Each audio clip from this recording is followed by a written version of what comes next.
5th week pregnancy scan లో మనకు అసలు బేబీ కనిపిస్తుందా? నేను మీ డాక్టర్ స్వర్ణ, గైనకాలజిస్ట్, ఫెర్టిలిటీ కన్సల్టెంట్. ఇది 5th week pregnancy scan. 5th week pregnancy scan లో మనకి ఇది గర్భసంచి అంటాము. గర్భసంచిలో ఇక్కడ ఫ్లూయిడ్ ఫిల్ సాక్ ఉంది కదా, ఇది G sac. So G sac, ఈ రౌండ్ గా ఉన్నది యోగ్ సాక్, అండ్ ఇది fetal pole. So fetal pole అంటే బేబీ అనమాట. సో మనకి 5th వీక్ స్కాన్ లో మనకి జీ సాక్ కనిపిస్తుంది, యోగ్ సాక్ కనిపిస్తుంది, ఫీటల్ పోల్ బేబీ చిన్నగా బియ్యం గింజంత చిన్నగా ఉంటుంది, అరౌండ్ 1.5 to 2 mm ఉంటుంది. సో అంత చిన్నగా కనిపిస్తుంది. సో ఈ 5th వీక్ ప్రెగ్నెన్సీ స్కాన్ యొక్క ఇంపార్టెన్స్ ఏంటంటే, మనకి గర్భసంచిలో బేబీ ఫామ్ అయింది అంటే గర్భసంచి కాకుండా పక్కన ట్యూబ్ లో ప్రెగ్నెన్సీ అంటాం కదా, ఎక్టోపిక్ ప్రెగ్నెన్సీ, దాన్ని మనం రూల్ అవుట్ చేసుకోవచ్చు. అంతేకాకుండా మనకి బేబీ హార్ట్ బీట్ అనేది 5th వీక్ స్కాన్ లో కనిపించదు. చూసుకొని బేబీ హార్ట్ బీట్ రాలేదని కంగారు పడద్దు. Baby heart beat around 6.5 to 7 weeks మధ్యలో మనకి కనిపిస్తుంది. 5th వీక్ లో అసలు బేబీలో ఏమేమి ఫార్మేషన్ జరుగుతుంది?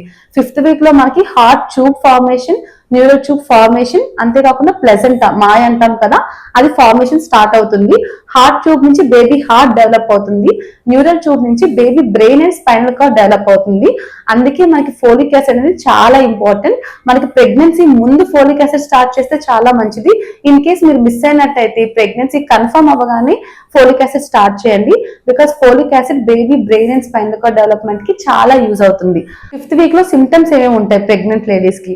కొంతమందికి నాజియా ఉంటుంది, వామిటింగ్స్ ఉంటాయి, టైర్డ్నెస్ ఉంటుంది, అబ్డామినల్ బ్లోటింగ్ ఉంటుంది, కొంతమందికి బ్రెస్ట్ టెండర్నెస్ ఉంటుంది, అండ్ ఇంకొంతమందికి స్పాటింగ్, అంటే మనకి బిడ్డ అతుక్కునే టైంలో చిన్న బ్లీడింగ్ అవుతుంది, దాన్ని మనం స్పాటింగ్ అంటాం. అలాంటి సైన్ కూడా కనిపిస్తుంది. అండ్ మీకు సివియర్ సిమ్టమ్స్ ఏమైనా ఉన్నట్టయితే సివియర్ గా అబ్డామినల్ పెయిన్ రావడం, షోల్డర్ పెయిన్ రావడం, వామిటింగ్స్ అయి కళ్ళు తిరిగినట్టు అనిపించడం, ఇవన్నీ మనకి పక్క పేగులో ఏమైనా ప్రెగ్నెన్సీ వస్తే అది పగిలినప్పుడు వచ్చే సిమ్టమ్స్. సో ఇలాంటి సిమ్టమ్స్ వస్తే వెంటనే డాక్టర్ ని కన్సల్ట్ అవ్వండి. అంతేకాకుండా హెవీ బ్లీడింగ్ ఉన్న డాక్టర్ ని కన్సల్ట్ అవ్వాలి. Thank you.